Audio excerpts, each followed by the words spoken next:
అంజలి TV. ఈ భారతదేశంలో సుమారు 70 లక్షల గ్రామాలున్నాయి. అందులో మీలాంటి మాలాంటి ఊరే అక్కడ కనిపించే రామాపురం. అక్కడ ఇద్దరు ఆడవాళ్లు పొలంలో కూరగాయలు పండిస్తూ ఉన్నారు చూడు. వాళ్లే సూరమ్మ, హరిత అని పిలిచే అత్తాకోడళ్ళు. అత్తయ్య, ఈ ఎండలో మీరెందుకు కష్టపడ్డాం? మీరెళ్ళి చెట్టు కింద కూర్చోండి, మిగతా పని నేను పూర్తి చేసుకుని వస్తాను అంటూ చాలా ప్రేమగా చెప్పింది. ఇది భలే ఉందే, ఈ ఎండ నాకేమైనా కొత్త? నాకు ఊహ తెలిసిన కాడ నుంచి ఎండలోనే పని చేస్తున్నాను కోళ్ళ అంటూ అత్తయ్య ఎండను పట్టించుకోకుండా పనిచేస్తుంది. అలా ఇద్దరు అత్తకోడళ్ళు కౌలుకి పొలం తీసుకొని ఆ కూరగాయల దళారికి అమ్మేవారు. అదే వాళ్ల జీవనాధారం కూడా. వీళ్ళని చూస్తుంటే హరిత భర్త ఏం చేస్తుంటాడు అనే అనుమానం వచ్చింది కదా. మీరు ఊహించింది నిజమే. అతను పెళ్ళైన కొన్ని రోజులకే చనిపోయాడు. రోజు సాయంత్రం రాము ఫోటో దగ్గర దీపం వెలిగిస్తూ అత్తాకోడళ్ళు మాట్లాడుకునేవారు. హరిత, వాడికి ఎన్నోసార్లు చెప్పాను ఆ తాగుడు మానేమని, కాని వాడినలేదమ్మా. తాగి బండిదోలి ఏకంగా ప్రాణాలు పోగొట్టుకున్నాడు. నేను అన్యాయం చేసేశాడు అంటూ గతం తాలూకా అనుభవాల్ని తలుచుకుంటూ ఉంది. జ్ఞాపకాలు కదా, చుట్టాల కంటే ఎక్కువగా అప్పుడప్పుడు పలకరిస్తూ ఉంటాయి. అత్తమ్మా, పోయిన ఆయన్ని అనుకుని ఏం లాభం? ఆయన మాత్రం కావాలని చేశాడా? తలరాతంతే అంటూ భర్త మీద ఎక్కడో ఒక చోట ప్రేమ చూపిస్తూ ఉండేది. అది కాదమ్మా, ఎన్ని రోజులని వాడిని తలుచుకుంటూ జీవితాన్ని నాశనం చేసుకుంటావు? చిన్న వయసే కదా, మళ్ళీ పెళ్లి చేసుకోమ్మా, నీ జీవితానికి ఒక అర్థం ఉంటుంది అని అత్తమ్మ కాస్త అమ్మగా మారి చెప్పింది. ఆ మాట చెప్పినందుకు ఆ అత్తకి కొంచెం కళ్లల్లో నీళ్ళొచ్చినా తప్పక చెప్పింది. అత్తమ్మ, నేనెప్పుడైతే తాళి కట్టించుకొని ఇంటికొచ్చానో నా ఇంటి పేరుతో పాటు ఇల్లు కూడా మారిపోయింది. నేను పెళ్లి చేసుకుని నాదా నేను చూసుకుంటే మీరేమైపోతారు అంటూ సూటిగా ప్రశ్నించింది. నాదే ఉందమ్మా, కాటికి కాళ్ళు జాపుకొని కూర్చొనున్నాను. మీరు చాలా దూరం ఆలోచిస్తున్నారు. అవన్నీ ఏం ఆలోచించకుండా ముందు భోజనం చేద్దాం పదండత్తయ్య అంటూ అత్తమ్మని తీసుకుని భోజనం వడ్డించింది. ఇది ఒకరోజు కాదు, ప్రతిరోజు ఆ ఇంట్లో జరుగుతూనే ఉంది. కేవలం తాళి అనే పసుపు తాడుకి కట్టుబడి జీవితాన్ని అర్పించుకోవడం ఆడవాళ్లకే చెల్లుతుందేమో కదా. ఇలా జరుగుతున్న అత్తాకోడల జీవితాల్లో ఒక సంఘటన జరిగింది. వాళ్ళిద్దరూ పొలంలో ముల్లంగి సాగు చేస్తూ ఉండగా అక్కడికి ఇంకో వ్యక్తి వచ్చాడు. అమ్మా, నమస్కారం అని చెప్పగానే ఇద్దరూ ఆ వ్యక్తిని చూశారు. మీరు అంటూ గుర్తుపట్టని స్వరంతో అడిగింది సూరమ్మ. అమ్మా, నా పేరు రామలింగం, దళారిని అంటూ తన్ని తాను పరిచయం చేసుకున్నాడు. మీ దగ్గర కూరగాయలు దొరుకుతాయని తెలిసింది. మీకు అభ్యంతరం లేకపోతే ఆ కూరగాయలు నేను కొంటానమ్మా అంటూ తన మనసులో ఉన్న వ్యాపారాన్ని బయటపెట్టాడు. మమ్మల్ని వెతుక్కుంటూ వచ్చి అడిగినందుకు చాలా సంతోషమండి. కాని మేం చాలా సంవత్సరాల నుంచి నాగపుష్పంకి అమ్ముతున్నాం. ఇప్పుడు మీకంటే కొంచెం కష్టం అంటూ తడబడుతూ ప్రశాంతంగా చెప్పింది. ఆ విషయం నాకు తెలుసమ్మా అని చెప్పగానే అత్తాకోడళ్ళు ఒకరి ముఖాలొకరు చూసుకున్నారు. అతనికంటే కేజీకి 3 రూపాయలు నేను ఎక్కువ ఇస్తాను. ఇది వ్యాపార ధర్మం కాకపోయినా చెప్తున్నాను, అతను మీకు చాలా తక్కువ ఇస్తున్నాడమ్మా అంటూ వాళ్ళ మనసులో ఒక బీజం నాటాడు. అత్తాకోడళ్ళు అనుమానంగా ఒకరి ముఖం ఒకరు చూసుకున్నారు. వాళ్ళకి ఏం సమాధానాలు ఇవ్వాలో అర్థం కాలేదు. ఆ విషయం రామలింగంకి అర్థమైంది. కొన్నిసార్లు అర్థం లేని మాటల కంటే అర్థవంతమైన మౌనం బాగా పనిచేస్తుంది. సరేనండి, మీరు ఆలోచించుకొని 2 రోజుల్లో మీ నిర్ణయం చెప్పండి అని చెప్పి వెళ్ళిపోయాడు. కొద్దిసేపటి తర్వాత అత్తాకోడళ్ళు ముల్లంగి తీసుకొని బుట్టలో పెట్టుకుని దళారి దగ్గరికి వెళ్లారు. దళారి ఎప్పట్లాగే ధరిచ్చాడు. దళారి గారు, మీకు ఎప్పటినుంచో అమ్ముతున్నాను, కొంచెం ధర పెంచి ఇవ్వచ్చు కదా అంటూ మామూలుగా అడిగింది. నేను అందరికంటే ఎక్కువ ఇస్తున్నానమ్మా. ఏదో ఆడవాళ్ళు కష్టపడుతున్నారు కదా అని నా లాభం కూడా తగ్గించుకున్నాను అంటూ పెద్ద సంఘ సంస్కర్తలాగా చెప్పాడు. ఎదుటి వాళ్ళు మనం చెప్పే ప్రతిదీ వింటుంటే మనకి మనమే పెద్ద సమాజ సేవకుల్లా ఊహిస్తాం కదా. మేము బయట కూడా విచారించామండి, అక్కడ ధరకి మీరిచ్చే ధరకి చాలా తేడా ఉంది అని బహిరంగంగా అడిగేసింది. ఆ మాట వినగానే దళారికి కోపం నాశాలని కంటింది. ఏంటమ్మా మీ ఉద్దేశం? బయట అడిగారంటే నేను మోసగాడినే? అయితే బయట అమ్ముకోండి. ఛీ, ఇందాక మాట్లాడుకున్న సంఘ సంస్కర్త ముసుగు తీసేశాడు. అత్తాకోడలు ఏం మాట్లాడకుండా అక్కడి నుంచి వెళ్ళిపోయారు. ఆ రోజు రాత్రి ఇద్దరు అత్తాకోడళ్ళు నేనే కొంచెం తొందరపడ్డానేమో గదా అంటూ పశ్చాత్తాపంగా అడిగింది సూరమ్మ. ఏం పర్లేదత్తయ్యా, అలా అడగబట్టే వాడి బుద్ధి బయటపడింది అంటూ కోడలి అత్తకి వంతపాడింది. ఇప్పుడేం చేద్దామంటావు? కొత్త దళారికి అమ్ముదామా అని వెంటనే సమాధానం వచ్చింది. అత్త కూడా సరే అనుకుని మౌనంగా తలూపింది. ఆ తర్వాత రోజు నుంచి కూరగాయలు రామలింగంకి అమ్మడం మొదలెట్టారు. అతను కూడా మంచి ధర ఇచ్చేవాడు. కొన్ని రోజులు వాళ్ళ వ్యాపారం 3 వంకాయలు 6 టమాటాలాగా జోరుగా సాగింది. కొన్ని రోజులు బాగానే ఉండగా కాలానికి కూడా ఒక కాలం వస్తుంది కదా, ఆ కాలం నాడే వచ్చింది. ఇద్దరు పొలంలో పని చేసుకుంటూ ఉండగా భూస్వామి చంద్రయ్య వచ్చాడు. చంద్రయ్యని చూడగానే అత్తాకోడలిద్దరూ నమస్కరించారు. నమస్కారం ఏముందిలే గాని ఈ పొలంలో ఉన్న పంట అయిపోయాక పొలాన్ని స్వాధీనపరుచుకుంటాను. త్వరగా పంట కోసేసుకుంటే మంచిది అని చావు కబురు చల్లగా చెప్పాడు. ఆ మాట వినగానే అత్తాకోడలిద్దరూ మౌనంగా ఉండిపోయారు. ఏంటమ్మా మీకే చెప్పేది, మౌనంగా ఉంటున్నారేంటి అని మళ్ళీ గద్దించడిగాడు. అదేంటి చంద్రయ్య గారు, ఇది మంచిదేనా? ఎన్నో ఏళ్లుగా ఈ భూమి నేను అమ్ముకొని బతుకుతున్నాం. ఇప్పటికీ ఇప్పుడు ఖాళీ చేయమంటే అంటూ కన్నీళ్లతో అడిగింది. మీ కన్నీళ్లు చూసి నేను ఓదార్చగలను గాని భూమిని ఇవ్వలేనమ్మా. ఈ భూమి నేను అమ్మేయాలనుకుంటున్నాను అని కారాఖండిగా చెప్పేసి వెళ్ళిపోయాడు. దీని వెనక దళారి ఉన్నాడని అత్తాకోడలకు అర్థమైంది. కాని ఏం చేయలేని పరిస్థితి. వేరే చోట భూమి కోలుకి దొరుకుతుందేమో అని చాలా ప్రయత్నించారు. ఎక్కడా కుదరలేదు. ఏం చేయాలో తెలియక అత్తాకోడళ్ళు ఇంటి దగ్గర దిగాలుగా కూర్చున్నారు. అక్కడికి మొదటి దళారి వచ్చాడు. చందమామ చూస్తూ అన్నం తినాలి గాని అందుకోవాలని ఎదిగితే ఇదిగో ఇలాగే బొక్క బొర్లా పడతాం అంటూ పుండుని కాకి పొడిచినట్టుగా చెప్పాడు. నన్ను కాదని చుట్టుపక్కల వ్యాపారం చేసేద్దామనే అంటూ అసలు రంగు బయటపెట్టాడు. ఎప్పటికైనా మునిగిపోయింది నేను. ఆ అమ్మేది ఏదన్నా అమ్మండి, సాయంత్రానికి భూమి ఇప్పిస్తాను అంటూ చాలా అహంకారంగా చెప్పాడు. నువ్వు కౌలుకి కాదు, భూమి ఉచితంగా ఇప్పించినా నాకొద్దు. మీరు బయలుదేరండి. మగ దిక్కులేని మీకు ఏంటా పొగరు? ఏ నువ్వు ఊర్లో లేనప్పుడు నీ భార్యకి ఏ మగదిక్కును తోడుగా ఉంచావు అనగానే దళారికి కోపం పరిగెత్తింది. ఆ కోపంలో ఏదో అనబోయేలోపు బయలుదేరితే కనీసం పరువు ఉంటుంది అని చెప్పుతో కొట్టినట్టు చెప్పడంతో దళారి ఏం చేయలేక మౌనంగా వెళ్ళిపోయాడు. అదేంటమ్మా అలా పంపించావు? ఇప్పుడు వాడిని దూరం చేసుకుంటే మనకు మన భూమి దొరకదు కదా అంటూ కొంచెం భయపడుతూ చెప్పింది. మనం భూమి దగ్గరికి వెళ్ళాలా? ఏం ఆ భూమి మన దగ్గరికి రాదా అంటూ తిరిగి ప్రశ్నించింది. అత్తమ్మకి ఏం అర్థం కాలేదు. మొన్న ఒక కుండ పగిలిపోతే ఏం చేసావత్తమ్మా? దాంట్లో కొంచెం మట్టి పోసి మలి చెట్టు నాటానమ్మా. మన ఇంట్లో పూలే కాదు కాయలు కూడా కాస్తాయి అని చెప్పింది. ఆ అత్తమ్మకి విషయం అర్థమైంది. ఉన్న కొద్దిపాటి డబ్బుతో కుమ్మరి కొండన దగ్గరికెళ్లి కుండీలు తీసుకొచ్చింది. ఇంటి పెరట్లో మేడ మీద ఇంటి ముందు ఖాళీ ఎక్కడుంటే అక్కడ కూరగాయల మొక్కలు నాటి కుండీలు భద్రపరిచింది. రోజు కంటికి రెప్పలా కాపాడుకుంటూ ఆ కూరగాయల్ని పెంచింది. పొలంలో పండించేదానికంటే ఇంకా ఇక్కడ ఎక్కువ దిగుబడి వచ్చింది. ఆ సరుకుని రామలింగయ్యకి అమ్మడం మొదలెట్టింది. ఇవి పురుగు మందు లేకుండా పండించినవి అంటూ సంతలో బాగా ప్రచారం చేశాడు.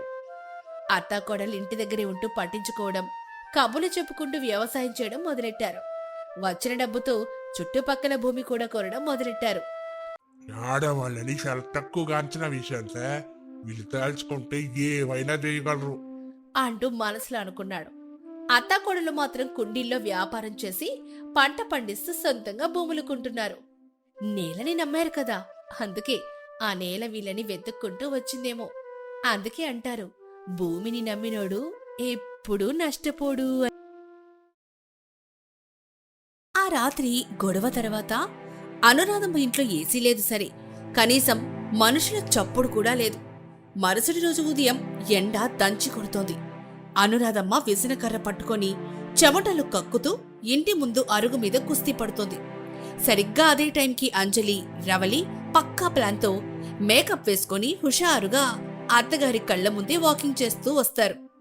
గట్టిగా నవ్వుతూ పక్కింటి సుబ్బమ్మతో మాటలు కలుపుతారు. ఏంటమ్మా అంజలి, మేకప్ అదిరిపోయింది, మీ అమ్మ ఇంట్లో ఏమన్నా ఫంక్షనా? అప్పుడు అంజలి అత్తగారికి వినపడేలా, ఫంక్షన్ ఏంటమ్మా సుబ్బమ్మ గారు? 24 గంటలు ఏసీలో ఉంటే చర్మం ఇలాగే మెరిసిపోతూనే ఉంటుంది. మా అత్తగారింట్లో ఉన్నప్పుడు మాడిపోయిన అప్పడంలా ఉండేదాన్ని. ఇప్పుడు చూడు పాలకోవలాగా ఎలా తయారయ్యానో. అవునమ్మా, మా అమ్మింట్లో ఈ ఎండాకాలం ఉంటే గ్లామర్ మెరుగైపోతుంది. అదే మా అత్తగారింట్లో ఉంటే ఆ విసనకర్ర విసిరి విసిరి విసిరి చేతులు కొండలు తిరిగిపోతాయి. జిమ్కి వెళ్లే అవసరం కూడా ఉండదు. పాపం మీ అత్తగారు ఒక్కరు ఇసురుకుంటూ ఉన్నారు, అలసిపోయినట్టున్నారు. ఆవిడకి ఆ ప్రాక్టీస్ ఎప్పటి నుంచో ఉందిలేమ్మా. అయినా ఆవిడకి ఆ విసనకర్ర మీద ఉన్న ప్రేమ మా మీద ఎక్కడ ఉంది? ఆ కర్ర తిరిగితేనే ఆవిడకి నిద్ర పడుతుంది. మేముంటే గాలి బిల్లు నీళ్ల బిల్లని లెక్కలేసి చెప్తారు. ఇప్పుడు హాయిగా గాలిని కూడా పొదుపు చేసుకుంటున్నారులే. అనురాధమ్మ అరుగు మీద ఉడికిపోతూ విసనకర్రను ఏరోప్లేన్ లాగా తిప్పేస్తోంది. అప్పుడు అనురాధమ్మ మనసులో, వసే అంజలి రవలి, నా ముందే నన్ను ఎద్దేవా చేస్తారా? మీ అత్తగారిని గాల్లో దీపంలో వదిలేసి మీరు ఏసీలో కులుకుతారా? అది మీ అమ్మ ఇల్లు కాదు, అప్పలమ్మ ఇల్లు. ఏసీ బిల్లు చూశాక మీ మావయ్య గారికి హార్ట్ అటాక్ రాకపోతే నన్ను అడగండి. అనురాధమ్మ కోపంతో విసనకర్రను ఎంతో వేగంగా ఊపుతూ ఉంటే ఆ గాలికి పక్కన ఉన్న చిన్న కుండ కూడా కింద పడిపోతుంది. కోడలిద్దరూ, హబ్బో గాలి తుఫానులాగా వస్తుంది రవళి అని వెక్కిరిస్తూ నవ్వుకుంటూ వెళ్ళిపోతారు. అనురాధమ్మ తన పొదుపు సిద్ధాంతాలతో ఒంటరిగా చెమటలతో తడుస్తూ ఆ విసనకర్రతో యుద్ధం కొనసాగిస్తుంది. మధ్యాహ్నం 1 అవుతుంది. ఎండలు మండిపోతున్నాయి. అనురాధమ్మ కడుపులో ఎలకలు డాష్ చేస్తున్నాయి. కాని వంట వండితే ఖర్చయిపోతుందని ఆగిపోయి పాత గంజి అన్నంలో కాస్త ఉప్పేసుకొని తిందామని గిన్నె పట్టుకుంటుంది. సరిగ్గా అదే సమయానికి అంజలి రవలి పెద్ద పెద్ద గ్యారేజీలు పట్టుకొని తమ మావయ్య గారైన రాఘవయ్య గారి కోసం రాజభోజనం పట్టుకొస్తారు. కావాలని అత్తగారి కళ్ళు ముందే డైనింగ్ టేబుల్ అంతా వంటలతో నింపేస్తారు. మావయ్య గారు రండి, భోజనం చేద్దాం. ఈరోజు మా అమ్మ మీకోసం స్పెషల్గా ఆవకాయ పప్పు, నెయ్యి వేసిన వేడి వేడి అన్నం పంపింది. అసలు ఈ నెయ్యి వాసన చూసారా? ఇల్లంతా నిండిపోయింది. అవును మావయ్య గారు, ఇదిగోండి చల్లని మజ్జిగ పులుసు, పైన పోపేసిన వంకాయ కూర.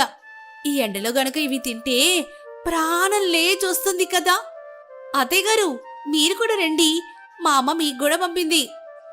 అప్పుడు అనురాధమ్మ కోపంగా గంజన గిన్నె పట్టుకొని, నాకేం అక్కర్లేదులేమ్మా, మీ అమ్మ పంపిన ఆ నెయ్యి తింటే నా పొదుపంతా కరిగిపోతుందిగా. నాకు గంజన్నమే అమృతంలా ఉంది గాని మీరు మీ మావయ్యకి పెట్టుకోండి. అనురాధ, మరీ అంత మొండితనం ఎందుకే? ఆ గంజన్నం తాగి ఎన్ని రోజులు బతుకుతావు? రా, కనీసం ఈ గారి ముక్కైనా తిను. వద్దులే మావయ్య గారు, అత్తయ్య గారికి ఆ గంజిలో ఉన్న విటమిన్లు నెయ్యిలో ఉండవని ఆవిడ ఫీలింగు. ఆవిడ ఆ గంజి తాగుతూ ఆ విసనకర్రతో గాలుపుకుంటుంటే చూస్తుంటే మాకు ఏదో తపస్సు చేస్తున్న ఋషిలాగా కనిపిస్తున్నారు. అవునక్క, ఈ గంజి తాగితే ఒంటికి చలవట, ఏసీ కూడా అక్కర్లేదు. అత్తయ్య గారు ఆ గంజి గిన్నెలో ఏమైనా ముక్కలు కనిపిస్తున్నాయా ఏంటి? అంత తీక్షణంగా చూస్తున్నారు. వస్తే గిన్నెలో ముక్కలు కాదే, మీ ముఖాలు కనిపిస్తున్నాయి. మీరు త్వరగా ఇక్కడి నుంచి వెళ్తే నేను ప్రశాంతంగా నా గంజి నేను ఆస్వాదిస్తాను. ఎలా నెలండి. రాఘవయ్య గారు అన్నాన్ని తృప్తిగా తింటుంటే ఆ వాసనకి అనురాధమ్మకి నోట్లో లాలాజలం ఊరుతోంది. కాని పంతం కొంది గంజి అన్నాన్ని జుర్రుకుంటూ తన కోడలని మనసులో తిట్టుకుంటూ ఉంటుంది. అంజలి రవలి మాత్రం, మావయ్య గారు ఈ ముక్క బాగుందా? మావయ్య గారు ఈ కూర ఎలా ఉందో చెప్పండి, బాగుందా అని అడుగుతూ అత్తగారి కడుపులో మంటను మరింత పెంచుతారు. ఓసే, అసలు మీకెంత ధైర్యం ఎక్కడిదే? నిన్న రాత్రి వెళ్ళిపోయేటప్పుడు ఇక ఇంటి గడప తొక్కవని శబదాలు చేశారు కదా, మళ్ళీ ఏ మొహం పెట్టుకొని నా గడప తొక్కారు? నా ఇంట్లో అడుగు పెట్టడానికి మీకు పర్మిషన్ ఎవరిచ్చారే? అయ్యో అత్తయ్య గారు, గడప తొక్కవన్నది మీకోసం, మావయ్య గారి కోసం కాదు కదా. ఆయన పాపం మీ ఎండలో ఆకలితో మాడిపోతుంటే చూడలేకని మా అమ్మ చేసిన రాజభోజనం పట్టుకొచ్చాం. మావయ్య గారు తిన్న వెంటనే మేము మళ్ళీ తుర్రమని వెళ్ళిపోతాంలే, మీరేం కంగారు పడకండి. అవునత్తయ్య, మీ గడపకి ఏం అంటుకోదులేండి, అయినా మీకెందుకు అంత కడుపుమంట? మీరు ఆ గంజి తాగుతూ తపస్సు చేసుకుంటున్నారు కదా, మమ్మల్ని ఎందుకు అడ్డుకుంటారు? పాపం మావయ్య గారు, కనీసం 2 ముద్దలైనా తృప్తిగా తిన్నివ్వండి. అన్నం తింటూ నోరు ఊరుస్తుంటే రాఘవయ్య, అబ్బా అవునే అనురాధ, వాళ్ళు చెప్పింది కూడా పాయింటే కదా. నువ్వు తినవు, మమ్మల్ని తినేవు. ఆ గంజి తాగిన వల్ల ఈ ఎండల్ని తట్టుకోవడం కాదు. ఇలాగే నువ్వు పేచీలు పెడితే చెప్పు, నేను కూడా ఇప్పుడే క్యారేజీ పట్టుకొని శాంతం ఇంటికి వెళ్ళి ఆ ఏసీ కింద సెటిల్ అయిపోతా. ఏమయ్యా, మీరు కూడా వాళ్ళ వైపేనా? సరే, మీ ఇష్టం, నచ్చినట్టు చేసుకోండి. అందరు కలిసి నేను ఒంటరి దాన్ని చేయాలని చూస్తున్నారుగా, వెళ్ళండి. అందరూ ఆ శాంతం ఇంట్లో దూరండి. నా వ్యసనకర్ర, నా గంజి నాకుంటే జాలే. అనురాధమ్మ ఆవేశంతో విసనకర్రను విసిరిగొట్టి తగలడండి అన్నట్టుగా ముఖం తిప్పుకొని లోపల గదిలోకి వెళ్ళిపోతుంది. దాన్ని చూసి కోడలిద్దరూ కూడా నవ్వుకుంటారు. రాఘవయ్య గారికి కడుపు నిండా భోజనం పెట్టి అనురాధమ్మ గారితో చిన్నపాటి యుద్ధం ముగించుకొని అంజలి, రవళి తిరిగి శాంతమ్మ ఇంటికి చేరుకుంటారు. అక్కడ అంజలి, ఏమైంది? మా అమ్మకి మేము ఇక్కడున్నామని తెలిసిందా? ఏమైనా తిట్టిందా? తిట్టడం ఏంటి అరుణ్, మీ అమ్మగారు ఏకంగా విసనకర్రతో యుద్ధమే ప్రకటించారు. మేము వెళ్లేసరికి ఆవిడగారు గంజన్నం తాగుతూ తపస్సు చేస్తున్నారు. మమ్మల్ని చూడగానే నా గడప ఎందుకు తొక్కారు అంటూ గర్జించారు. మరి మా అమ్మ తిండి తినిందా లేదా? పాపం ఆకలితో మాడిపోతుందేమోనని భయంగా ఉంది. భయపడకండి అరవింద్ గారు, మేం వెళ్ళిన వాసనకి ఆవిడ ఆకలి సగం తీరిపోయింది. మేమేమో వేడి వేడి నెయ్యన్నాం, పప్పు వడ్డిస్తుంటే ఆవిడ గారు మాత్రం ఆ గంజి గిన్నెనే అమృతలాగా జుర్రుకొని తింటున్నారు. ఆవిడ పొదుపు సిద్ధాంతాల ముందు ఏసీలు, గారెలు అన్నీ బేజారే. అయినా అమ్మ మనసు ఎప్పుడు మారుతుందో ఏంటో. తను తినదు, మనల్ని తిననివ్వదు. ఇలాగే ఉంటే చుట్టుపక్కల వాళ్ళు నవ్వుకుంటారు కదా. త్వరగా ఏదో ఒక మార్గం చూడాలి. అవును అరుణ్, ఆ అమ్మ వచ్చి మనల్ని బ్రతిమాలి పిలిచే రోజు రావాలి. అలా వస్తుందంటావా? ఆవిడ మనసు మారేలా మనం ఏదైనా ప్లాన్ చేయాలి. నేను కూడా అదే ఆలోచిస్తున్నాను. ఆవిడ మనసు ఊరికే మారదండి. ఆవిడికి ఉన్న అతిపెద్ద బలహీనత ఏంటో తెలుసు కదా, అదే పొదుపు. ఇప్పుడు ఆ పొదుపుని ఆవిడ మీద ఆయుధంగా వాడాలి. అప్పుడే ఆవిడ దిగొస్తుంది అని అనుకొని నలుగురు కలిసి గుసగుసలాడుకుంటారు. అనురాధమ్మ గారికి డబ్బు మీద ఉన్న పిచ్చిని, పొదుపు మీద ఉన్న మక్కువను ఉపయోగించుకొని ఆవిడను దారికి తేవాలని ఒక వెరైటీ ప్లాన్ని సిద్ధం చేస్తారు. ఆ ప్లాన్ అమలు చేస్తే అనురాధమ్మ గారే స్వయంగా శాంతమ్మ ఇంటికి పరిగెత్తుకుంటూ వస్తారని వాళ్ళ నమ్మకం. అలా అని నమ్ముతారు. మరుసటి రోజు ఉదయం ఆపరేషన్ అత్తమ్మ పొదుపు మొదలైంది. శాంతమ్మ తన అల్లుళ్ళ ప్లాన్ కు ఫుల్ సపోర్ట్ ఇస్తూ యాక్షన్లోకి దిగింది. అప్పుడు అంజలి, అమ్మా రెడీగా ఉండు, అత్తయ్య గారు అరుగు మీదకి వచ్చే టైం అయింది. ఇక మనం మన యాక్షన్ ని మొదలు పెడదాం. సిద్ధమేనమ్మా, నాకైతే ఈ నాటకం చూస్తుంటే నవ్వొస్తోంది. కానీ మీ అత్తగారిని దారికి తేవాలంటే ఈ మాత్రం స్క్రీన్ ప్లే ఉండాల్సిందే కదా. అరుణ్, అరవింద్, ఆఫీస్ కాగితాలు పట్టుకొని గట్టిగా అరవండి. అనురాధమ్మ విసనకరతో అరుగు మీదకు రాగానే మరి ఆ తర్వాత ఏం జరిగింది? అనురాధమ్మ మనసు మార్చడానికి వీళ్ళు ఏ రకంగా ప్లాన్ చేశారు తెలుసుకోవాలంటే నెక్స్ట్ ఎపిసోడ్ని తప్పకుండా చూడండి.